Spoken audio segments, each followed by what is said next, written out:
तो hello friends, welcome back to my channel. और friend, आज की वीडियो सीरीज के अंदर हम डिस्कस करने वाले हैं how to convert decimal to octal, यानी डेसिमल नंबर सिस्टम को ऑक्टल नंबर सिस्टम में किस तरीके से कन्वर्ट करते हैं उस पर डिस्कशन करने वाले हैं। लेकिन उससे पहले मैं रिकमेंड करना चाहूंगा कि अगर आपने प्लेलिस्ट को एक्सेस नहीं किया तो जरूर प्लेलिस्ट को एक्सेस कर लीजिएगा, ताकि जो प्लेलिस्ट है प्लेलिस्ट को एक्सेस करना जरूरी इसलिए है क्योंकि उसमें बहुत सारे टॉपिक्स को मैंने बहुत अच्छी तरीके से कंप्लीट किया है और हमारा लास्ट यूनिट ये चल रहा है। तो मैं रिकमेंड करना चाहूंगा कि अगर आपको बेहतरीन एग्जामिनेशन में परफॉर्मेंस देना है या फिर आपके नॉलेज को गेन करना है इस सब्जेक्ट के पॉइंट ऑफ व्यू से, तो आप प्लेलिस्ट को जरूर एक्सेस कीजिएगा। और सारे जो चीजें हैं, जो जो भी चीजें मैंने बताई हैं, उन सारी चीजों को स्टेप बाय स्टेप कंप्लीट करते चलिएगा क्योंकि वो बहुत ज्यादा जरूरी है आपके लिए। तो आइए स्टार्ट करते हैं किस तरीके से हम लोग डेसिमल को ऑक्टल में कन्वर्ट करेंगे। डेसिमल यानी बेस में आपका 10 रहेगा, ऑक्टल यानी बेस में आपका 8 रहेगा। तो इसको आपको क्या करना है, ऑक्टल में कन्वर्ट करना है डेसिमल को। फिर वही पार्ट, दो पार्ट आपका होगा, पहला इंटीग्रल पार्ट, दूसरा आपका फ्रैक्शनल पार्ट।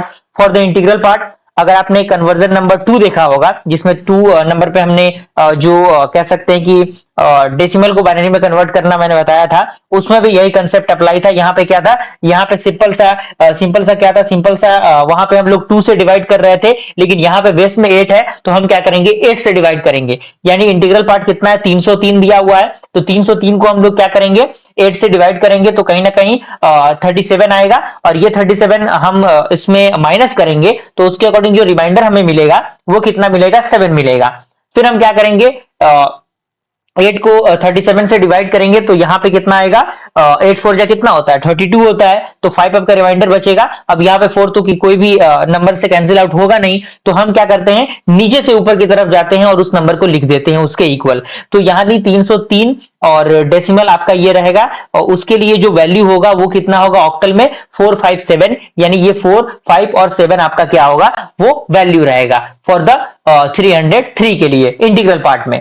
अब फ्रैक्शन पार्ट की हम बात करें तो बिल्कुल वही कंसेप्ट, बिल्कुल आपका डेसिमल से जो बाइनरी कन्वर्जन हम देख रहे थे उसी पॉइंट ऑफ व्यू पे आधारित है। यानी 0.3222 जो है उसका मल्टीप्लाई हम किससे करेंगे, 8 से करेंगे। और चूंकि वहां पे हम लोग 2 से कर रहे थे क्योंकि बेस में 2 था, यहाँ पे बेस में 8 है तो हम 8 से मल्टीप्लाई करेंगे तो कितना आएगा आपका, 2.576 आएगा। तो चूंकि फर्स्ट पोजीशन पे क्या दिया हुआ है, 2 दिया हुआ है, तो 2 को हम लिख देंगे। उसके बाद यहाँ पे 0.576 को हम 8 से मल्टीप्लाई करेंगे अगेन, तो 4.608 आएगा। तो यहां से हम लोग 4 को कैच कर लेंगे। उसके बाद हम लोग क्या करेंगे, 0.608 को फिर से 8 से मल्टीप्लाई करेंगे तो 4.864 आएगा, और यहां से फिर से हम लोग 4 को कैच कर लेंगे। यानी मिनिमम 3 टर्म तक हमें ये फ्रैक्शनल पार्ट करना है। आप चाहे तो जितने भी टर्म्स आप ले रहे हैं ले सकते हैं, लेकिन ज्यादातर इफिशियंसी जो है वो 3 स्टेप तक ही रहता है। लेकिन आप 2-3 स्टेप और भी बढ़ जाते हैं तो कोई दिक्कत नहीं है, और उसको क्या करना है, बस ऊपर से नीचे की तरफ लिख देना है।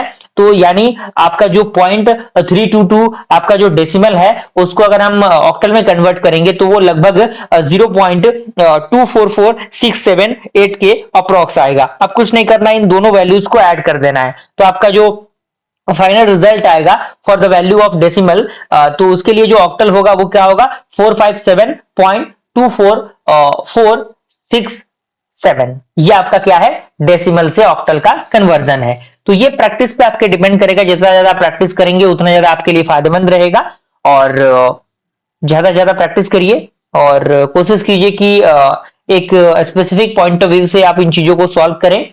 ये एक प्रैक्टिस का क्वेश्चन है, डेसिमल में दिया हुआ ऑक्टल में कन्वर्ट करना है, और इसको आप प्रैक्टिस कर सकते हैं। जल्दी मिलते हैं फ्रेंड्स ऐसे इंटरेस्टिंग वीडियो के साथ, तब तक के लिए थैंक यू।